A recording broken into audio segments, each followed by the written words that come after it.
Dear student, welcome to Oxford Malwa academy. आज हम revision के तौर पर डिफरेंस को समझेंगे। इस डिफरेंस को कि जो है कि इनकम और एक्सपेंडिचर और रिसिप्ट एंड पेमेंट अकाउंट में क्या डिफरेंस है ना। फर्स्ट वाला पॉइंट क्या है आपका, nature. It is made by non trading concern to calculate surplus और डेफिसिट।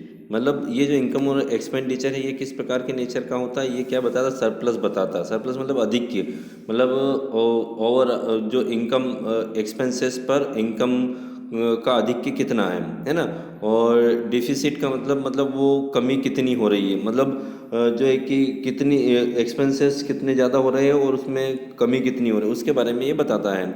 सरप्लस का मतलब ये होता है कि इनकम ज़्यादा है तो वो सरप्लस में आता है और एक्सपेंसेस जो ज़्यादा है तो डिफिसिट में आता है। ठीक है, नेक्स्ट है it is made to present. It is made to present summary of cash transaction during an accounting period. मतलब रिसिप्ट एंड पेमेंट अकाउंट में जो अकाउंटिंग ईयर है उसमें कितना कैश आ रहा और कितना कैश जा रहा, उसके कितना रिसिप्ट हो रहा कितना पेमेंट हो रहा, उसके बारे में ये इन्फॉर्मेशन देता है। उस प्रकार के नेचर का होता है और चाहे वो किसी भी ईयर से रिलेटेड हो, इसलिए इसको रिसिप्ट एंड पेमेंट अकाउंट कहा जाता है। नेक्स्ट पॉइंट है type of account. It is nominal account और इट इज़ रियल अकाउंट। ये कौन सा अकाउंट होता है, नॉमिनल अकाउंट होता है।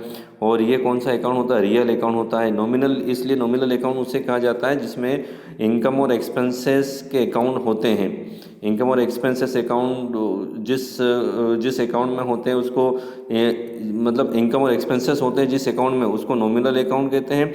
और जिसके अंदर परचेज, सेल्स, असेट्स, मशीनरी इनका भी लिखा होता है उसको रियल अकाउंट कहा जाता है। ठीक है, नेक्स्ट पॉइंट क्या है आपका, नेक्स्ट पॉइंट आइटम। ठीक है, it is debit with the expenses and losses and credit with the income and revenue. मतलब इसके डेबिट में क्या लिखा जाएगा, एक्सपेंसेस और लॉसेस, और इसके क्रेडिट में क्या लिखा जाएगा, इनकम और रिवेन्यू। ठीक है, it is debit with the all sum received and credit with the sum paid out. मतलब जो रिसिप्ट है वो डेबिट साइड में लिखी जाएगी और जो पेमेंट किया जाता है वो क्रेडिट साइड में लिखा जाएगा।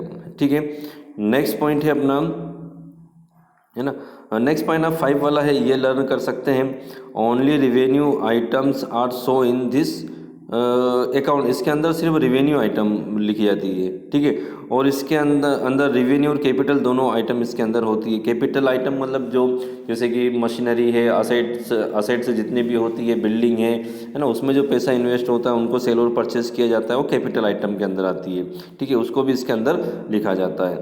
रिसिप्ट एंड पेमेंट, ठीक है, all income and expenses of current year are show in this account. इसके अंदर जितनी करेंट ईयर के एक्सपेंसेस हैं वो इसके अंदर शो किए जाते हैं। ठीक है, और all cash receipt and payment are recorded in it whether they are related to current year, previous और नेक्स्ट ईयर। मतलब इसके अंदर कैश रिसिप्ट होती है और कैश पेमेंट होता है, दोनों को ही रिकॉर्ड करके रखा जाता है, लेकिन वो चाहे किसी भी ईयर से रिलेटेड हो, है ना। जैसे कि मान लो कि कोई इनकम है जो है कि एडवांस ईयर से है या लास्ट ईयर की इनकम है, वो जो इस वर्ष आ गई, जो करंट ईयर में आ गई। जैसे कि ये जो ईयर चल रहा है वो 2021 चल रहा है। ठीक है, 2021 चल रहा है। ठीक है, अब इसके अंदर जो इनकम आ रही है वो 2020 की आ गई है या फिर 2022 की इनकम आ गई है, तो फिर उससे कोई फ़र्क इसके अंदर नहीं पड़ेगा। करेंट ईयर से रिसिप्ट हो रहा हो, करेंट ईयर में जो भी रिसिप्ट होगा, चाहे वो लास्ट ईयर का हो चाहे एडवांस ईयर का हो, वो रिसिप्ट एंड पेमेंट अकाउंट में आएगा। ठीक है, उसके बाद क्या है, आउटस्टैंडिंग एक्सपेंसेस और एक्रूड इनकम, है ना। आउटस्टैंडिंग एक्सपेंसेस क्या होते हैं, लाइबिलिटीज़ होती है, मतलब जिसको पैसा देना बाकी है। एक्रूड इनकम क्या होती है, जो हमने अर्जित कर ली लेकिन आना बाकी, केस नहीं आती है। तो जो आउटस्टैंडिंग एक्सपेंसेस और एक्रूड इनकम है दोनों को इसके अंदर शो किया जाएगा, इनकम और एक्सपेंस, और दोनों को इसके अंदर शो नहीं किया, नॉट शो।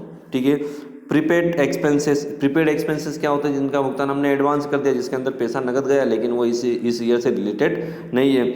अर्नड इनकम, जिसकी जो है कि इनकम हमको उसका कैश मिल गया लेकिन वो इनकम अभी हमने अर्न नहीं की है। अब दोनों इनको प्रीपेड एक्सपेंसेस और अंडर इनकम को दोनों को इसके अंदर इनकम एक्सपेंडिचर में शो नहीं किया जाएगा और इसके अंदर शो किया जाएगा, ठीक है, क्योंकि ये नगद है, ठीक है।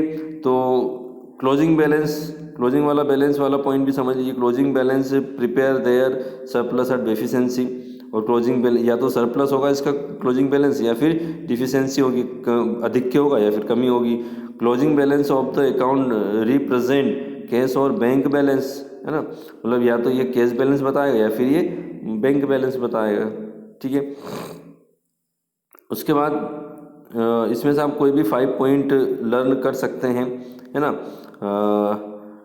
ट्रांसफ़र बैलेंस शीट वाला पॉइंट भी सिंपल है। नेचर ऑफ साइट्स भी सिंपल है। Expenses are show on debit और income on credit. Receipt show on debit and जो expenses are show the credit, ठीक है। ये वाला पॉइंट सिंपल है, ट्रांसफर बैलेंस है। It balance is transfer to capital fund the balance sheet और its balance is transfer as opening balance in next year, ठीक है। तो इसमें से कोई भी 5 या 6 पॉइंट आप लर्न करके एग्जाम में लिख सकते हैं, ठीक है। इनकम और एक्सपेंडिचर अकाउंट में डिफरेंस क्या है, इनकम एक्सपेंडिचर और प्रॉफिट एंड लॉस अकाउंट में डिफरेंस क्या है। आपने प्रॉफिट एंड लॉस 11th में बनाया था। ट्रेडिंग अकाउंट के बाद प्रॉफिट एंड लॉस अकाउंट बनाते थे, जिसके DR साइड में ऑल एक्सपेंसेस होते थे, ठीक है, और क्रेडिट साइड में इनकम होती थी, ठीक है। तो दोनों में क्या डिफरेंस है। और अब दोनों अकाउंट को आप जानते हैं कि रिसिप्ट अकाउंट में क्या होता है और इसके अंदर क्या होता है। जो रिसिप्ट अकाउंट होता है, रिसिप्ट एंड पेमेंट अकाउंट की 2 साइड होती है, ठीक है। एक रिसिप्ट वाली होती है और एक पेमेंट वाली होती है। केस रिसिप्ट होता है तो रिसिप्ट साइड, और पेमेंट जाता है तो पेमेंट साइड। और प्रॉफिट एंड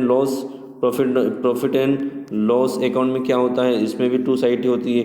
DR साइड में क्या होते हैं, ऑल एक्सपेंसेस को लिखा जाता है, और CR साइड में क्या होता है, इनकम को लिखा जाता है, ठीक है।